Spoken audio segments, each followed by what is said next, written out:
Pemirsa Kompas TV, M2 TV, dan juga pendengar Mujahidin FM, ada beberapa larangan bagi wanita haid di bulan Ramadan. Salah satunya adalah larangan untuk menjalankan ibadah puasa. Namun tidak perlu khawatir, karena ternyata kita sebagai wanita masih dapat mendekatkan diri kepada Allah dengan melakukan amalan-amalan lain di bulan Ramadan. Nah, sesaat lagi kita akan bahas bersama bagaimana cara mengoptimalkan Ramadan di tengah masa haid bersama Ustazah Syarifah Aziza LC tentunya di program Mutiara Hati.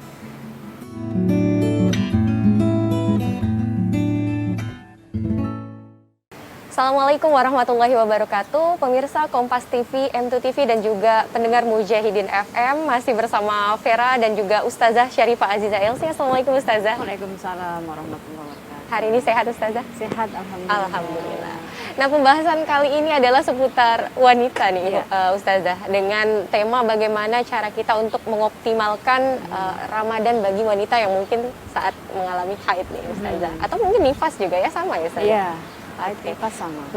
Nah, kalau misalnya yang kita tahu bahwa ketika seorang wanita sedang nifas, kemudian ketika seorang wanita sedang haid, itu kan tentu saja dilarang untuk sholat, Ustazah. Kalau puasa bagaimana nih pandangannya, Ustazah? Ya, alhamdulillah ya. Alhamdulillah saat ini kita sebagai wanita muslimah, baik wanita yang suci maupun wanita yang tidak dalam keadaan suci pun diberikan peluang besar selama bulan suci Ramadan. Maka pada masa Rasulullah SAW pun pernah ditanyakan kepada Sayyidah Aisyah radhiyallahu anha oleh Mu'adz bin Jabal. Beliau mengatakan begini, kalau wanita itu dilarang sholat, maka tidak boleh untuk mengqadha. Bagaimana wanita yang tidak berpuasa, apakah juga diwajibkan untuk mengqadha?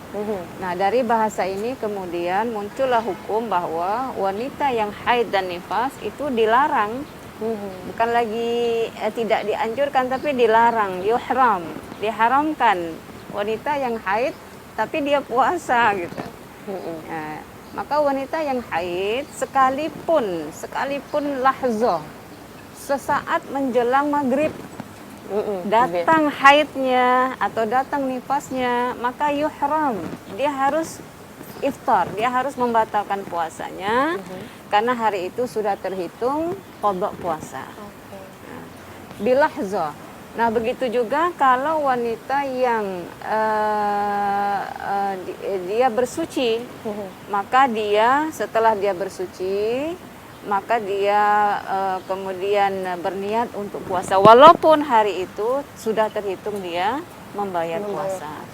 Jadi intinya pertanyaan yang disampaikan tadi, bagaimana wanita yang haid? Wanita yang haid diharamkan puasa. Jadi dia harus menghitung, dia harus jujur, jangan sampai tidak bayar gitu. Betul. Nah, dia harus jujur bahwa walaupun menjelang maghrib, 1 menit mau maghrib, kemudian dia sadar ada darah haid yang datang secara rutin, kemudian dia harus terhitung hari itu. Jangan dianggap Allah Maha Tahu, dianggap saja enggak boleh ya Ustazah? Enggak boleh, yuhram di situ bahasanya. Jadi diharamkan dia berpuasa. Maka dia membatalkan, para ulama mengatakan dia batalkan tapi dia imsak, dia menahan. Dia membatalkan dengan minum atau sedikit yang ringan, tapi dia menahan. Tidak memperlihatkan bahwa dia memang saat itu bebas untuk meminum, makan apa saja. Menjaga etika ya, al-imsak namanya. Jadi khusus untuk wanita haid dan nifas itu sangat dianjurkan, yustahab, bahkan sunnah hukumnya, walaupun dia tidak puasa tapi dia menahan. Di hari-hari dia haid, kalau dia tidak puasa dia menahan. Menahan artinya menghargai, menghormati Ramadan, menghargai orang yang puasa walaupun sebetulnya dia tetap makan dan minum. Baik, Ustazah. Nah, ini mungkin sebelum kita bahas terkait amalan apa saja yang bisa dilakukan untuk mendekatkan diri kepada Allah di bulan Ramadan, Ustazah, mungkin boleh sedikit dijelaskan kepada pemirsa dan pendengar setia Mujahidin FM terkait hitungan atau kapan sih kita diperbolehkan untuk kembali mulai puasa, karena memang ada orang yang ketika sebelum Ramadan masuk biasanya ditunda-tunda sholatnya gitu kan, atau mungkin dipercepat mandi wajibnya, tapi kalau ketika Ramadan nih lain lagi gitu. Ini sebenarnya kapan yang tepat ini Ustazah? Benar. Jadi untuk ada sedikit perbedaan antara perkara sholat bagi orang yang haid dan perkara puasa bagi orang yang haid. Jika seorang wanita dalam posisi haid, kemudian di waktu misalnya di waktu zuhur sudah selesai, maka walaupun dia zuhur baru selesai ya, maka dia nanti menghitung sholatnya itu sebelumnya, yang terdekat ya, yang terdekat. Contohnya sederhana saja, misalnya dia sucinya di waktu asar, maka dia sholatnya zuhur. Nah itu. Jadi lebih berhati-hati untuk mengambil waktu sholat. Tetapi berbeda dengan puasa. Kalau puasa, walaupun mandinya diakhirkan, nah, dia sudah boleh berniat puasa. Nah, misalnya jam zuhur dia selesai, ya kan? Dia selesai, tapi belum mandi, nah, maka dia sudah boleh berniat puasa, ya. Walaupun hari itu dia tidak puasa, dia sudah boleh berniat puasa, tetapi dia mengakhirkan mandinya, boleh. Nah, itu etika, berbeda tadi dengan sholat ya. Kalau sholat tetap diambil waktu yang sebelumnya, waktu mandi, misalnya dia mandi waktu asar, tapi dia melakukan sholat zuhur, artinya boleh diqadha, boleh diambil waktu zuhur yang sudah terlewat. Itu lebih hati-hati. Tapi berbeda dengan puasa tadi.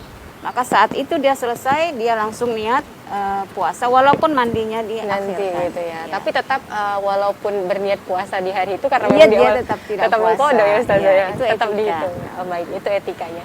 Nah, pemirsa Kompas TV, M2 TV dan juga pendengar Mujahidin FM, bahwa ternyata ketika seorang wanita sedang haid juga tetap harus memperhatikan etika dalam menjalankan ibadah puasa di bulan Ramadan. Dan sesaat lagi kita akan membahas terkait bagaimana tips atau cara mengoptimalkan Ramadan mengoptimalkan puasa di bulan Ramadan dengan tentunya melakukan amalan-amalan yang sudah ditentukan oleh Allah Subhanahu wa taala. Bagaimana amalannya? Nah, tentu saja jangan kemana-mana. Saat lagi kita akan kembali di program Mutiara Hati.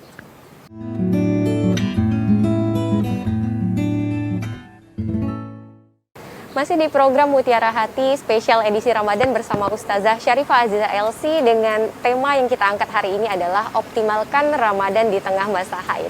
Nah, Ustazah, terkait masa haid ini, bahwa tadi sudah disampaikan dilarang ya Ustazah untuk melaksanakan sholat dan juga termasuk dalamnya puasa.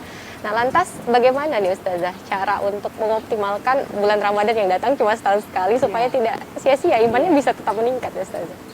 Benar. Jadi yang spesial ya, yang spesial, karena di hari yang lain juga ada amalan-amalan. Jadi kalau melihat dari penjelasan para ulama kaitan dengan pasal haid ini, memang agak lebih spesial juga. Nah, jadi akhirnya bisa disimpulkan apa yang harus diperhatikan kaitan dengan hal-hal yang tentunya mendatangkan kebaikan untuk perempuan itu ya, selama masa-masa dia tidak berpuasa. Jadi sesungguhnya hadis Rasulullah SAW yang mengatakan man qama Ramadan, barang siapa yang menegakkan Ramadan dengan iman dan ihtisab, dengan iman dan penuh perhitungan amaliyahnya, ghufira lahu ma taqaddama min dzambi, maka dia diampunkan dosanya yang telah lewat. Artinya siapapun yang masuk bulan Ramadan, siapa saja yang menegakkan, yang menghormati, yang betul-betul memperhitungkan amal, yang memperhatikan etika-etika, aturan-aturan, maka dia termasuk di dalam kontingen ini, kontingen orang-orang yang mendapatkan rahmat dan ampunan Allah. Nah, oleh karena itu yang spesial bagi khusus untuk wanita yang haid, yang paling pertama ini menegakkan hukum-hukum dulu, menjaga etika. Maka para ulama sangat menspesialkan wanita yang tidak puasa, khususnya yang haid tapi ini ya, itu mereka tidak usah terlalu pamer gitu ya, pamer diri saya nggak puasa, bangga nggak puasa atau bagaimana lah ya. Jadi tidak menunjukkan, tunjukkan etika yang baik gitu. Maka perempuan yang sedang haid, yang tidak puasa, diharamkan puasa, dia al-imsak, dia menahan. menahan tidak, mohon maaf ya, misalnya jajanan gitu ya, betul. kemudian makan di depan orang puasa. Ini aturan syariat.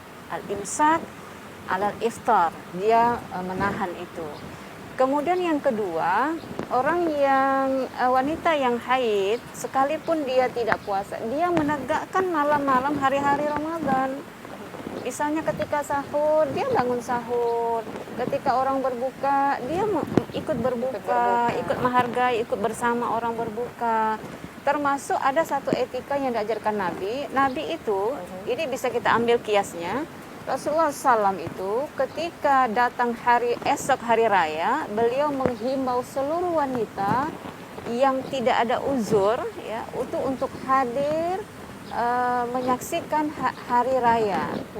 Menyaksikan hari raya kaitan dengan mulai dari pelaksanaan sholat Idnya. Maksudnya adalah di situ seluruh wanita walaupun haid. Di situ maksudnya beliau kemudian mengkhususkan tempat wanita baik yang haid maupun yang uzur untuk hadir juga walaupun menjauhi masjid. Apa yang dianjurkan Nabi? Mendengarkan khutbah, mendengarkan masyairnya, syariat-syariat yang ada di dalam pelaksanaan sholat Id itu. Maka tadi yang kedua berarti bahwa wanita yang haid pun ikut syiar-syiar Ramadan. Walaupun dia tidak menghampiri masjid, tidak sholat, tapi dia aktif gitu. Aktif dia. Walaupun aktifnya itu sifatnya di tempat tertentu gitu. Aktif mendengarkan, kemudian kajian-kajian, mencari ilmunya. Jadi lebih menyesuaikan dengan wanita itu sendiri, seperti apa seharusnya. Kemudian yang lain, yang ketiga, itu adalah memperbanyak zikir-zikir khusus. Rasulullah pernah menyampaikan dalam sebuah hadis, selama Ramadan diminta kita memperbanyak 4 kategori zikir. Yang pertama syahadat, sering banyak-banyak bersyahadat, banyak-banyak menguatkan tauhid. Nah, ini wanita haid apalagi sudah tidak sholat, tidak puasa, ya kan, menjauh dari rumah ibadah, ya kan. Jadi harus diperkuat tauhidnya. Benar, sering sekali ada yang merasa kayak imannya jadi turun gitu kan, sayang sekali gitu. Apalagi Ramadan ini banyak sekali bertabur, banyak keberkahan, rahmatnya. Bukan berarti lalu dia menjauh, tapi dia harus mendekat dengan membentengi dirinya, batinnya, jiwanya dengan zikir. Memperbanyak syahadat, memperbanyak istighfar, memperbanyak doa. Memperbanyak syahadat, istighfar. Jadi ketika orang buka puasa, ya nggak apa-apa, dia ikut makan juga, dia berdoa. Jadi khusus untuk Ramadan ini boleh hajat apa saja disampaikan. Hajat apa saja disampaikan. Walaupun itu keluar dari lisan orang yang tidak sholat. Karena Ramadan ini istajibud doa. Doa itu langsung diistijabah oleh Allah Subhanahu wa Ta'ala. Saya rasa 3 hal ini sudah cukup sederhana, tetapi sudah merangkum muatan-muatan yang bisa mengambil kesalehan-kesalehan yang ada di bulan puasa. Dan intinya adalah jangan sampai terlalu menampakkan diri tidak berpuasa. Bawahi, maka tempatnya paling atas, jaga etika. Benar. Jaga etika. Misalnya, kalau saya nggak puasa, saya boleh ngomongin orang. Kalau saya nggak puasa, saya boleh nonton atau apa saja yang sifatnya karena tidak pengaruh pada puasa. Tidak. Al-imsak. Betul. Dia harus menahan. Tetap harus menahan. Kalau bisa dia menyesuaikan orang puasa. Kalau bisa dia tidak memancing.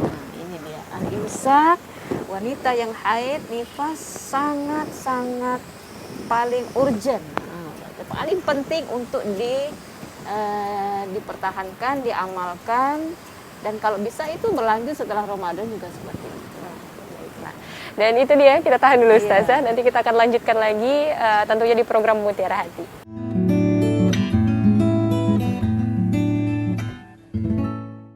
Ya, kembali lagi di program Mutiara Hati, tentunya bersama Ana Vera dan juga Ustazah Syarifah Aziza Elsi, dengan bahasan yang kali ini kita angkat adalah bagaimana cara mengoptimalkan Ramadan bagi orang-orang yang sedang haid nih. Nah, Ustazah, tadi kita sudah sempat membahas cukup panjang terkait bahwa pertama dilarangnya melakukan ibadah puasa, kemudian juga ternyata ada amalan-amalan yang memang dianjurkan untuk kita seorang akhwat yang mungkin sedang haid supaya tetap bisa mendekatkan diri kepada Allah. Nah, lantas tadi ketika kita sudah meninggalkan puasa, maka kita dikenai hutang gitu kan, terhitung hutang.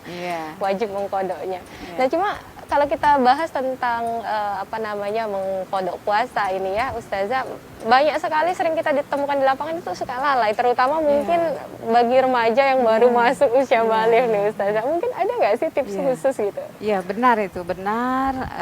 Di lapangan kita mempersaksikan langsung bahwa yang banyak lalai itu adalah kelompok haid. Kenapa? Karena kelompok ini paling awal memulai puasa ya. Artinya di usia remaja mereka ketika sudah balik, sudah haid, mereka sudah wajib puasa. Maka dari situ dia sudah mulai menghitung fa'iddatun min ayyamin ukhur. Maka mungkin sikap kita sebelum ke pasal mengqadha itu adalah memperhatikan lingkungan kita ini. Kalau dia seorang ibu, seorang kakak, dia ikut peduli kepada anak-anak remaja ini. Ada yang jumlah haidnya beda-beda ya, ada yang mulai dari 5 hari, bahkan ada yang belasan hari ya. Nah, apalagi kalau dapatnya di depan, dapatnya di belakang, di ujung. Jadi banyak ya Ustazah ya. Jadi double ya. Nah, maka orang tua, kakak, saudara pun ayo kita ikut bantu menghitung, mengingatkan. Menghitung artinya mencatat. Kalau tidak dicatat nanti setahun lupa. Nah, ya. Jadi ketika kita sudah menghitung, kita bisa memplan, kita sudah memanage kapan ya saya mau bayar ini, gitu kan? Waktunya kalau ini dibagi. Nah, itu artinya niat itu sudah kita patrikan, sudah kita munculkan, gitu, mengqadha. Kemudian kaitan dengan wanita haid, ya wajib mengqadha, wajib hukumnya hanya mengqadha ya, tidak ada yang lain, hanya mengqadha. Jadi bagi yang haid, wanita yang nifas, maka dia wajib hukumnya mengqadha. Bahkan ulama walaupun tidak sebagian besar mengatakan apabila ada wanita haid kemudian dia lupa mengganti 2 tahun yang lalu lepas, 3 tahun dan seterusnya, maka dia mengingat itu, dia harus mengganti secepatnya. Nah, ada yang mengatakan dari mereka ahli fuqaha cukup mengganti saja, kemudian ada yang menambahkan membayar 1 hari 1 fidyah khusus bagi yang lewat-lewat. Maka kebanyakan pertanyaan yang muncul hari ini adalah ibu-ibu yang masih muda ya, lalu ingat loh haid saya dulu belum dibayar, kelupaan. Bagaimana kalau sekarang sudah ada waktunya, sudah ada kemampuan, kesadaran untuk mengganti, sudah tahu pasal-pasalnya ini wajib, berdosa, dia akhirnya ingin betul-betul mengganti ya, karena takut dosa tadi. Maka muncullah pendapat Ahlus Syafi'iyah, sebagian besar pendapat Syafi'i bahwa silahkan mengganti wanita haid, wanita nifas yang lalu-lalu di masa-masa, kata mereka masa-masa jahiliyah katanya, itu tidak tahu tapi tidak mengganti, maka silahkan. Tetapi tadi sanksinya adalah setelah dia mengqadha dia harus bayar fidyah. Mengqadha dia fidyah. Berbeda kalau dia mengqadha haid yang terbaru, dia tidak perlu bayar fidyah mengqadha saja. Jadi fidyah yang dibayarkan itu adalah sanksi. Nah, fidyah kita tahu boleh dibayarkan hari itu, boleh juga dibayarkan sesuai dengan teknis dan kemampuannya. Lantas bagaimana nih Ustazah itu kalau kondisinya adalah sadar akan punya hutang puasa di waktu yang lalu-lalu gitu, tapi tahu jumlahnya nih Ustazah. Bagaimana kalau misalnya ternyata tidak tahu tapi ada muncul kesadaran gitu, oh sepertinya saya banyak hutang puasa di yang lalu-lalu tapi tidak ingat nih hutangnya berapa. Nah, akhirnya melalui pendapat Ahlus Syafi'i tadi bahwa teknisnya diatur. Puasa yang lampau-lampau, Ramadan yang lewat beberapa tahun yang lalu itu boleh digabungkan dengan sunnah. Jadi amaliyah puasa Senin, amaliyah puasa sunnah Kamis ya, atau 3 hari di tengah bulan itu diniatkan untuk qadha puasa yang lalu-lalu. Jadi cukup meniatkan qadha puasa tanpa harus menyebutkan puasa Senin, Kamis, maka itu sudah include. Sunnahnya dapat, qadhanya juga dapat. Khusus yang lalu-lalu ya. Nah, nanti akan kita bahas tersendiri lagi insya Allah bab ini ya. Nah, tapi khusus memang untuk haid ini agak sedikit spesial pembahasannya ya. Karena itu tadi, karena banyak sekali yang melalaikan.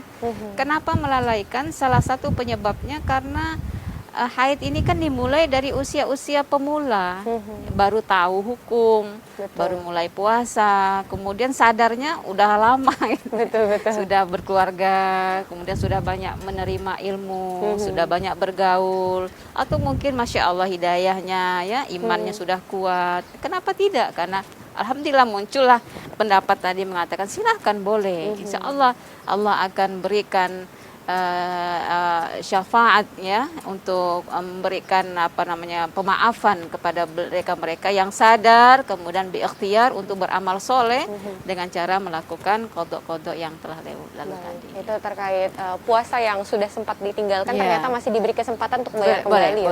Boleh. Jadi berarti ini PR besar untuk keluarga lebih tepatnya bagaimana memperhatikan supaya anak-anak yang mungkin baru memasuki usia balik itu tidak kemudian meninggalkan dan akhirnya di hari tua baru berpikir bagaimana cara membayar ya Ustazah. Alhamdulillah. Nah itu dia pemirsa Kompas TV, M2 TV dan juga pendengar Mujahidin FM. Sekali lagi berarti peran keluarga terutama mungkin orang tua, ibu lah lebih tepatnya untuk bagaimana mengawasi anak-anaknya supaya ketika sudah memasuki masa balik kemudian memiliki hutang puasa segera dibayarkan hutang puasa yang diingatkan, dicatatkan ya Ustazah supaya tidak kemudian di kemudian hari akhirnya lalai. Semoga hari ini bermanfaat ya, edisi hari ini tentang bagaimana cara mengoptimalkan Ramadan di tengah masa haid. Dan mungkin nanti kita akan ketemu lagi dengan edisi selanjutnya dengan tema lainnya juga ya. Dan kami pamit berdua ya. Assalamualaikum warahmatullahi wabarakatuh.